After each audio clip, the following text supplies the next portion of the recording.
UNAMA, Educação para o Desenvolvimento da Amazônia. No Entrevista Série Saúde, o coordenador da TV UNAMA recebe o médico Antônio Lobo para falar dos avanços da telemedicina, teleradiologia e as contribuições dessa tecnologia na atualização de diagnósticos. Acompanhe. Arthur de Paula Lobo é médico formado pela Universidade Federal do Pará. Radiologista, tem formação na Universidade de Miami, no Jackson Memorial Hospital. Também fez residência médica no Instituto Estadual de Radiologia e Medicina Nuclear Manuel de Abreu, no Rio de Janeiro. É membro titular do Colégio Brasileiro de Radiologia, da Sociedade Norte-Americana da Radiologia, coordenador do Programa de Residência Médica do Hospital Ofir Loyola, chefe do Serviço de Imagem do Hospital Metropolitano de Urgência e Emergência e professor universitário. Professor Arthur Lobo, para começarmos, qual seria o conceito de telemedicina que é aceito mundialmente? A telemedicina ela tem um conceito dado pela Organização Mundial da Saúde, que significa a oferta de serviços que podem ser prestados na área de saúde por profissionais dessa área, tanto no tratamento, como no diagnóstico, como na prevenção e também na educação em todas as áreas de saúde. E quais são as áreas de emprego da telemedicina no Brasil? Nós podemos utilizar a telemedicina tanto na área de teleeducação em si, através de programas de ensinamento com relação à prevenção, imunização, também sobre a parte de tratamentos das doenças e levar essas ideias até as comunidades mais carentes que nós temos aqui na Amazônia, mas também no sentido de utilizar, como na minha área, na parte de imagens, de transmissão de imagens, de análise de exames realizados. Já que o senhor falou de teleradiologia, qual é a realidade hoje do emprego dentro da telemedicina, da análise de imagens à distância aqui no estado do Pará? Ela já é empregada aqui na Amazônia através de programas de educação de saúde, sobretudo de ser levado treinamentos para as pessoas que trabalham no interior, através de programas utilizando inclusive o Navega Pará, que é um sistema do Prodepa e que permite que sejam transmitidas imagens, sejam transmitidas aulas, palestras a populações de toda a região amazônica. Isso é fantástico porque nós temos um estado com dimensões continentais, então a presença do médico nesses locais é muito difícil. Então você pode passar palestras para esses profissionais de enfermagem, nutricionistas, agentes comunitários, através da telemedicina. Agora, com relação à teleradiologia, que é a área específica mais onde eu estou, essa aí fica um pouco mais necessitando de recursos de velocidade de transmissão, já que são imagens pesadas e que elas necessitam de recursos de tecnologia de informação com boa conectividade. Já que o senhor falou em teleradiologia, como é que está, qual é a realidade hoje desse braço da telemedicina aqui no estado do Pará? Tem plataforma para usar isso de forma tranquila, doutor Arthur? Olha, Douglas, você tem que fazer uma comparação muito simples. A radiologia ela acompanhou o mesmo que aconteceu com a fotografia. A radiologia hoje, uma vez digitalizada, você faz o que você quiser com aquela mídia. Você manda ela transmitindo através de um sistema de computador e você bota num pendrive, você bota num CD e daí você transmite ela da forma que você quiser. O importante para a região amazônica é que com isso sendo possível, eu posso, por exemplo, ter equipamentos médicos em locais, municípios distantes, como o Jacundá, Paraopebas, lá no sul do Pará, e ter técnicos que façam esses exames, técnicos de raio-x, não precisa ter o médico, que é muito mais difícil você ter o especialista nessas regiões.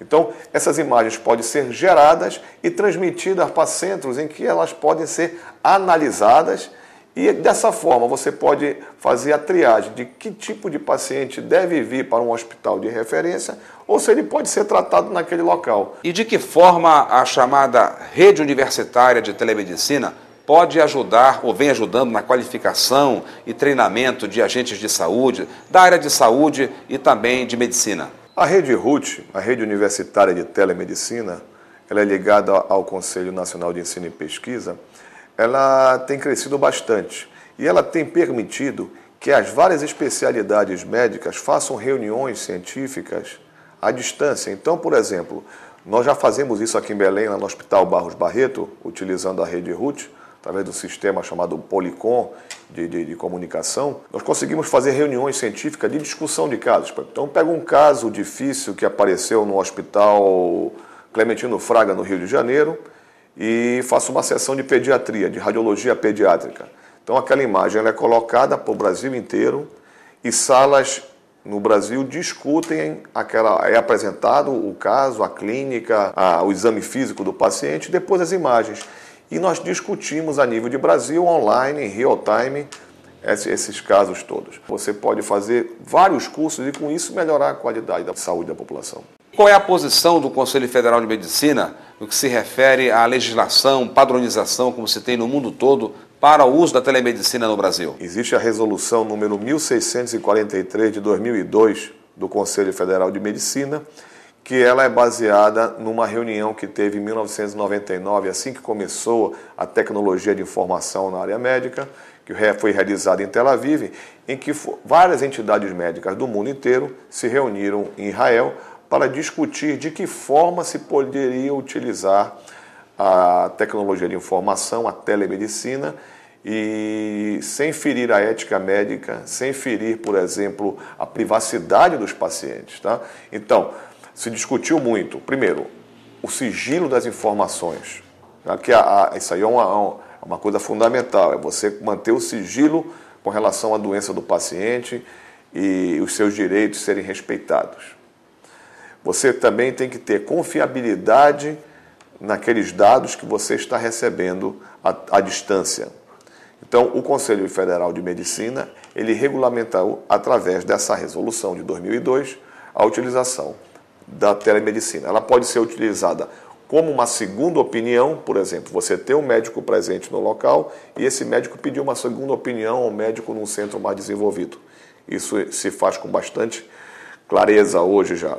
Você pode utilizar a telemedicina também com relação a pacientes sem a presença do médico, mas com esclarecimentos daquela população em relação a vários tipos de doenças e prevenções, etc. Mas também você pode utilizar, por exemplo, com laudos médicos. Eu posso, daqui de Belém, dar um laudo num exame de Santarém, numa radiografia de Santarém, desde que eu tenha alguns pré-requisitos de qualidade de imagem na área de radiologia, por exemplo. Doutor Arthur, e a telemedicina também ela pode ajudar o meio ambiente? De que forma isso, dentro desse conceito de mudanças climáticas, reduzindo aí o efeito estufa? Tem sentido isso? Douglas, quando nós começamos a trabalhar em radiologia, o processo era todo através de filmes radiológicos. O filme ele usa uma base de poliéster, ele usa substâncias como reveladores, fixadores, que são substâncias que elas fazem impacto ambiental, elas geram impacto ambiental, elas poluem o meio ambiente, o nosso sistema hídrico. Então, o sistema que a gente chama de filmless, o sistema sem filme, o sistema digital, nós utilizamos o banco de dados chamado PACS, que é um grande servidor que todas as imagens ficam contidas ali. Com isso, nós diminuímos o uso de químicos, jogar os químicos, reveladores, fixadores no meio ambiente. Nós reduzimos o uso de filmes de base de poliéster, que são substâncias que não são biodegradáveis. Nós reduzimos com isso também o deslocamento do paciente no ir e vir, já que nós podemos disponibilizar na internet os resultados para esse paciente. Com isso reduz vale transporte, reduz o uso o transporte urbano das pessoas. E nós podemos utilizar mídias que não poluem o meio ambiente. Professor Arthur Lobo, muito obrigado pela sua entrevista, as explicações aqui na TV UNAMA e volte sempre aqui. Eu que agradeço.